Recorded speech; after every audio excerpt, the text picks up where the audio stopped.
Hey everyone, welcome back to iOS Hacker, where we share amazing iPhone tips and tricks to make your life easier. In today's video, we will show you how you can get an accidentally deleted stock iPhone app back on your device. On newer versions of iOS, users have the ability to delete stock apps from their home screen.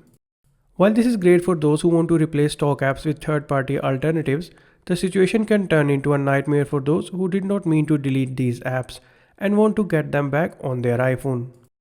Some of the essential stock apps that can completely be removed from iPhone include Mail app, Notes, Clock, Calculator, Calendar, Contacts, Shortcuts, Reminders, and others. Thankfully, it is very easy to get deleted stock iPhone apps back on your device. All you have to do is perform these steps. Start by identifying the stock app that has been deleted from your device. Then go to the app library screen and search for it. If you cannot find that app on this page, then it is deleted from your device. In order to restore the app, you have to download it from the App Store again.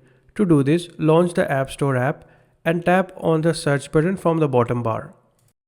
Type the name of the app you're looking to download. For us, it's the Calculator app. Then from the search results, find the stock version of the app you want to download and hit the install button located next to its name. After some time, the app will be downloaded on your device and you will be able to use it once again. That's it. This is how you can reinstall accidentally deleted stock apps and bring them back to your iPhone's home screen. If you found this video helpful, then be sure to hit the like button and subscribe to our channel for more iPhone tips and tricks. I will catch you in our next video.